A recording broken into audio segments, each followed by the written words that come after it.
de Sin Censura y le agradezco por su paciencia al estimado Rodrigo Benedict, que ya está también listo para hablar sin censura. Rodrigo Benedict, economista experto en temas energéticos, te saludo con mucho gusto. Tengo entendido que estás en Venezuela, Rodrigo. Gracias por esperarnos.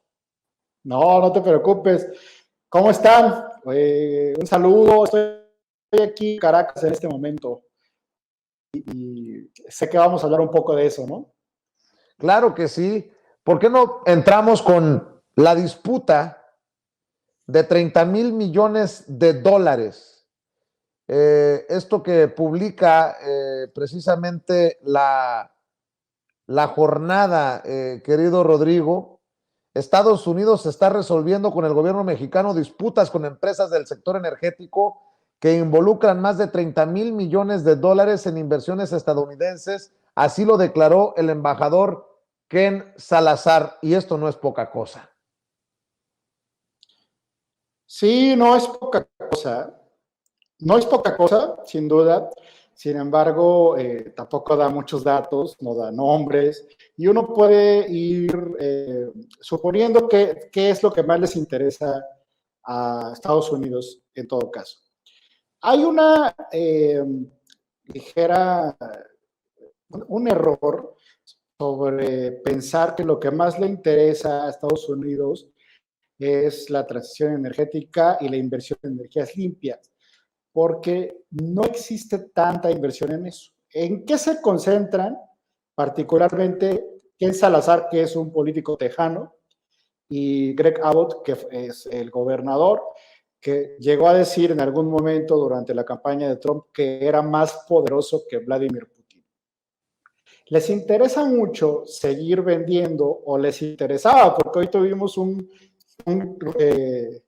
cambio de timón bastante interesante, pero lo que les interesaba hace poco, cuando la CRE empezó a detener los permisos de almacenamiento y de importación de combustibles, era seguir vendiendo gas natural, del cual dependemos muchísimo para la generación de energía en las plantas de ciclo combinado, tanto de CFE como de la iniciativa privada, y seguir vendiéndonos combustibles que eran diésel, que ya hemos reducido bastante a partir de la estrategia de CENER y del presidente, claramente, y gasolina. Entonces, lo que está diciendo Greg Abbott justo, y una carta de legisladores tejanos, sobre todo, cuando el presidente López Obrador visitó Estados Unidos, era, por favor, díganle al señor López Obrador que libere los permisos para que nuestros combustibles sigan fluyendo eh, sin ninguna traba hacia México. Eso era lo más importante. Lo otro es el tema de Talos, que lo vimos en algún momento. Hay un yacimiento que cuando se hicieron las rondas de adjudicación para exploración, las famosas rondas, la ronda cero, hay que recordarlo, es esa que se le dio oportunidad a Pemex para decidir qué yacimientos podía quedarse. Es decir, antes de sacar al mercado eh, las ofertas, las subastas de los yacimientos, le dijeron a Pemex en una ronda llamada Ronda Cero, ¿cuáles quieres quedarte para explotar? Es decir, en cuáles crees que tienes mayor capacidad, ya sea porque sean aguas someras, porque tienes la tecnología, porque es más fácil, porque te es más rentable, porque ya tienes estudios que te dicen que ahí hay petróleo, etcétera. Ya nos decía funcionarios de Pemex de la administración anterior, no recuerdo los nombres en este momento, pero están documentados en prensa, que ya se tenía muy estudiado el caso de este yacimiento Sama y se sabía el potencial que tenía para producir, para extraer petróleo, porque además es en aguas someras, es decir, que no se necesita demasiada inversión ni mucha tecnología, como en aguas profundas, donde tienes que colocar plataformas, corres mucho más riesgo para saber si existe o no, taladrar en alta mar es mucho más complejo, etcétera. Esto es un yacimiento que está pegadito a donde vamos a tener la refinería Olmeca. Entonces, curiosamente, Pemex no reclamó este yacimiento en la ronda 0 y en la única ronda que se realizó con la Comisión Nacional de Hidrocarburos, Talos Energy, donde por cierto un ex socio del consorcio que encabeza Talos es cuñado de Carlos Salinas de Gortari, ganaron la adjudicación de este yacimiento. Ahora, pegadito a este yacimiento está otro que sí le pertenece a Pemex. Y en la política, en el cambio de administración y la política energética de CENER, en donde además se clausuraron las rondas, lo que dijeron es, a ver, aquí tenemos un yacimiento compartido, lo que vamos a hacer es revisar quién tiene la operación de este yacimiento, porque están pegados, es un único. Y para operar los pozos de este yacimiento, al final decidió la Comisión Nacional de Hidrocarburos, la Comisión Reguladora de Energía y sobre todo la Secretaría de Energía, con un auditor independiente quien tenía la posibilidad técnica a partir de un puntaje que se realizó, que es público, que era Pemex quien debía encargarse de la operación de este yacimiento. Y Talos participar en él, es decir, no sacar. Sin embargo, claramente hubo inversión de Talos en una parte de este yacimiento, se hicieron un cabildeo espectacular, se mostró, llevaron a muchísimos periodistas a la zona, les mostraron todo lo que habían invertido, etcétera.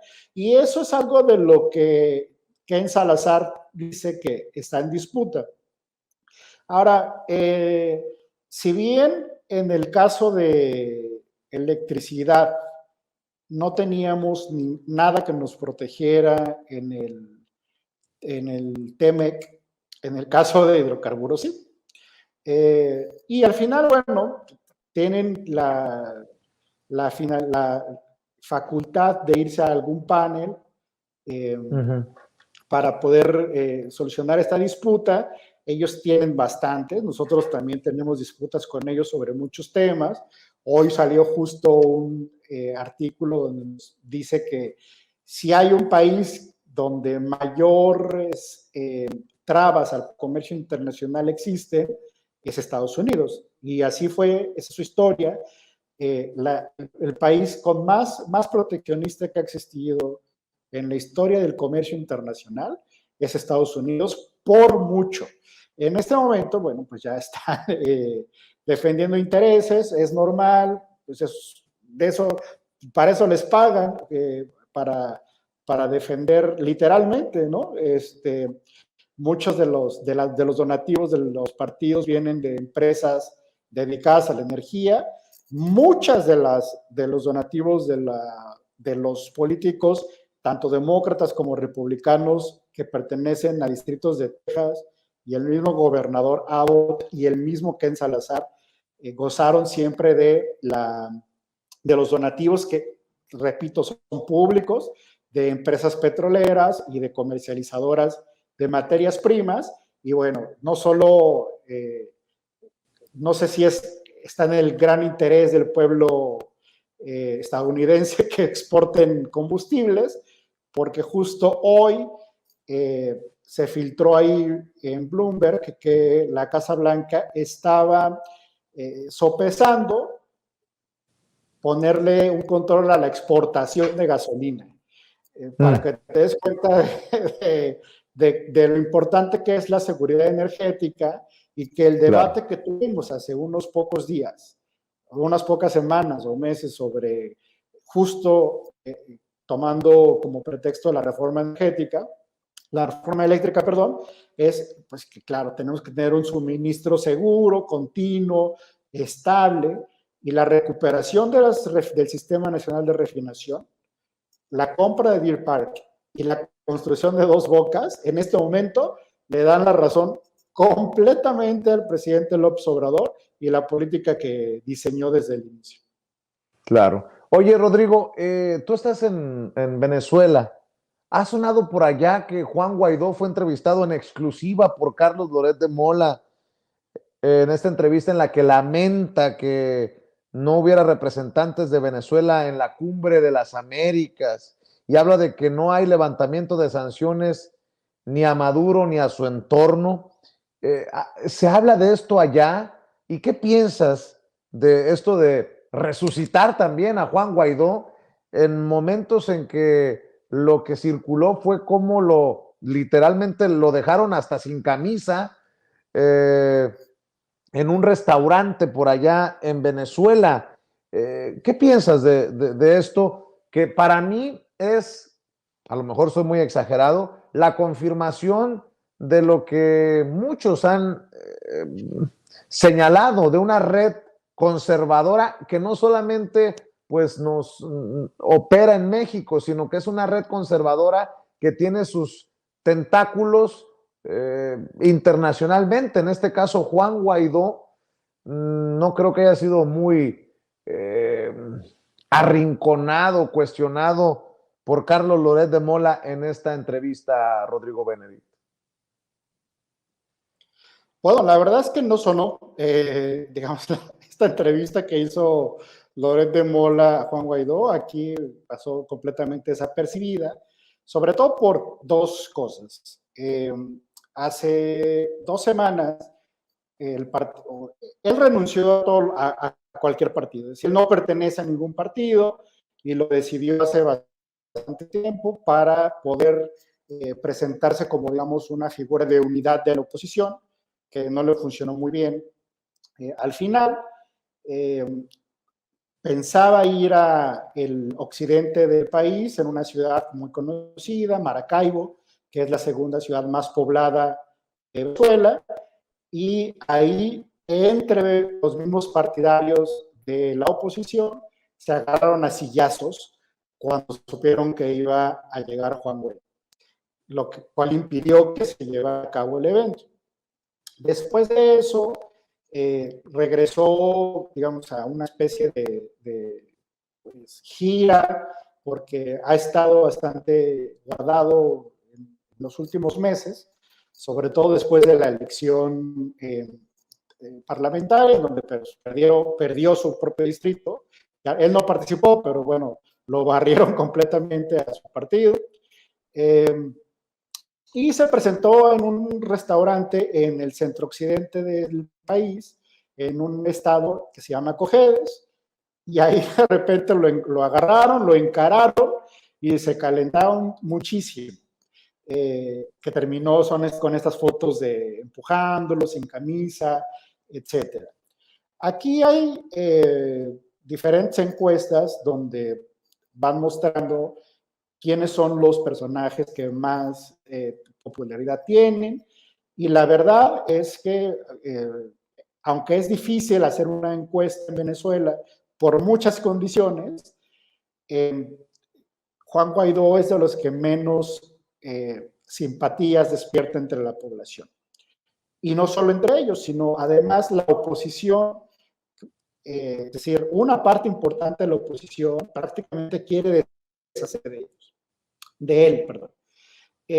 Algunos lo tildan de traidor, otros lo tildan de prácticamente de haberse un corrupto y haberse llevado el dinero de las empresas, de los activos que Estados Unidos sancionó y se quedó como una refinadora muy importante llamada Citgo, que era quien compraba el petróleo venezolano en Estados Unidos, lo refinaba y luego le regresaba a Venezuela una parte en combustible y una parte la destinaba al mercado estadounidense, que fue lo que provocó el desabasto de gasolina en Venezuela, junto con también la empresa estatal padeció de algunos de problemas técnicos derivados de varias cosas.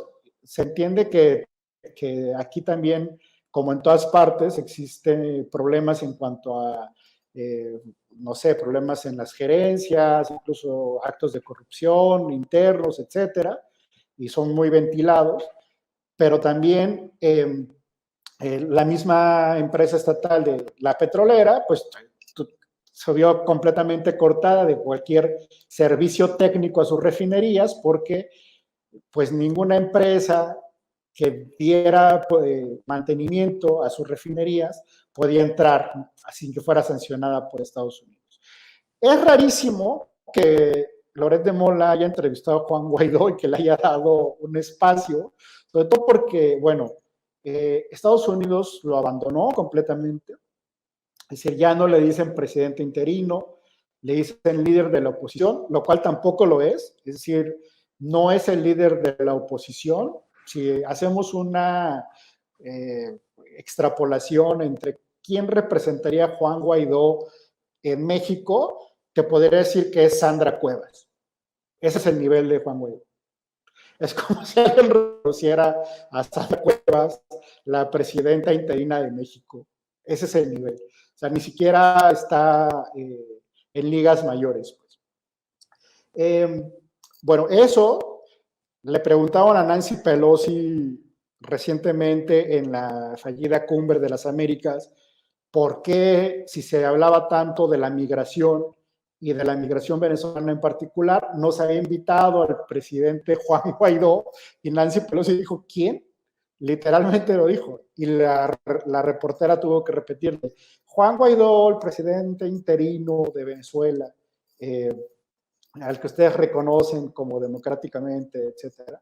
Y bueno, pues ya Nancy Pelosi dijo, no voy a hablar de él, lo que vamos a hablar de aquí es del presidente de Estados Unidos, etcétera. Es decir, lo evadió completamente. La Unión Europea, que fue durante mucho tiempo un sostén, digamos, sobre su reconocimiento como presidente interino, porque presidía un poder que era la Asamblea Legislativa, que ya cambió, es decir, la Asamblea Legislativa que él llegó a presidir y por la cual se declaró presidente interino, esa asamblea ya tuvo elecciones nuevas, ya se renovaron todos los diputados, ya su escaño fue perdido, él no pertenece a ningún poder en este momento y, como te repito, tampoco lo reconocen los líderes de oposición, que sí existen, que sí son vociferantes, que incluso algunos piden así directamente intervenciones militares, claro, etcétera. Pero no, o sea, el nivel, te repito, si lo extrapolamos, para México Juan Guaidó sería alguien como Sandra Cuevas en cuanto a nivel, número de votos, etcétera. Es decir, su diputación, cuando fue electo, fue plurinominal porque no pudo ganar su distrito uninominalmente y no fue más allá de 70 y tantos mil votos. Pues. Y a partir de ahí se declaró presidente. Por eso lo considero extraño que tiene un poco más que ver con lo que tú dices de colocarlo en una agenda en nuestro país para decir que México, que fue quien pidió algo muy simple, que era que invitaran a todo mundo a la Cumbre de las Américas, se junta con dictadores, ¿no? Pero bueno, pues eso es. Para cerrar, opinión, comentario, tema, Rodrigo Benedict. Claro, no, bueno, a ver, México está haciendo en este momento estos dos temas que mencionaste. Creo que la seguridad energética es algo súper importante, la recuperación de las refinerías que propuso el presidente, concluir la construcción de Dos Bocas y ponerla a funcionar, va a ser algo que nos va a dar tranquilidad en cuanto a precios, en cuanto a que no existe escasez. Eso es importante.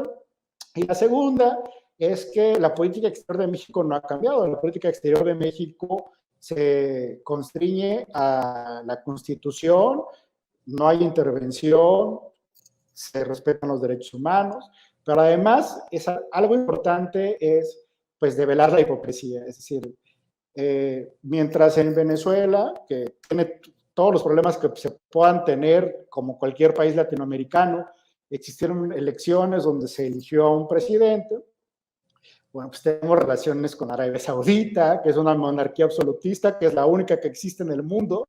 Tenemos a Qatar, que también es un emirato absolutista. Tenemos relaciones con Birmania, que tiene una junta militar, tuvo un genocidio horroroso hasta el año pasado. Entonces, y ahí hay embajadas estadounidenses, y no solo eso, hay un mundial que viene en uno de estos países próximamente.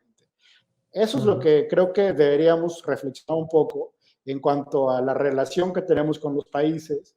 Arabia Saudita presidió en algún momento el Consejo de Derechos Humanos de Naciones Unidas, mientras que cuando apoyamos a Venezuela como región para que ocupara un asiento en el Consejo de Derechos Humanos, se nos tildó de apoyar a dictadores, etcétera. Bueno, ese es el tema. Y te agradezco mucho, como siempre, la invitación, Vicente. Un saludo para todas y todos por allá. Gracias, Rodrigo. ¿Por qué no cerramos invitando a la gente para que te lea, para que te busque? Claro, bueno, cada 15 días escribo en La Lista y también en el Heraldo, una semana y una semana. Por aquí nos vemos los jueves y siempre estoy activo en el Twitter que aparece ahí en tu pantalla, que es RO Benedict, y en mis demás redes como Rodrigo Benedict. Muy bien, pues te mando un abrazo hasta Venezuela. Gracias por hacer posible este enlace. Cuídate mucho, mi querido Rodrigo. Igualmente, un abrazo grande, Vicente. Gracias. Déjeme seguir. Amigos, amigas, regresamos en breve. Pero mientras seguimos hablando sin pelos en la lengua, sin censura, usted puede suscribirse a nuestros 3 principales canales en YouTube. Sin Censura Media, en donde tenemos más de 1.600.000 suscriptores. Sin Censura TV, en donde tenemos más de 1 millón de suscriptores. Y en Sin Censura Presenta, en donde queremos llegar muy pronto a los 100,000 suscriptores. Si usted ya está inscrito en Sin Censura Media, suscríbase en Sin Censura TV. Si ya está suscrito en Sin Censura TV y Sin Censura Media, suscríbase a Sin Censura Presenta. Recuerde que es gratis, no tiene que sacar un solo centavo de su bolsillo para apoyarnos. Dele clic en la campanita para que los señores y señoras de YouTube envíen las notificaciones cuando estemos transmitiendo en vivo y en directo o estemos subiendo videos. También nos puede seguir en Twitter en @Vicente Serrano y hasta en Instagram. Ojo, también estamos en Instagram. Son nuestras redes sociales y con el apoyo de ustedes seguimos creciendo, porque con ustedes todo, sin ustedes nada.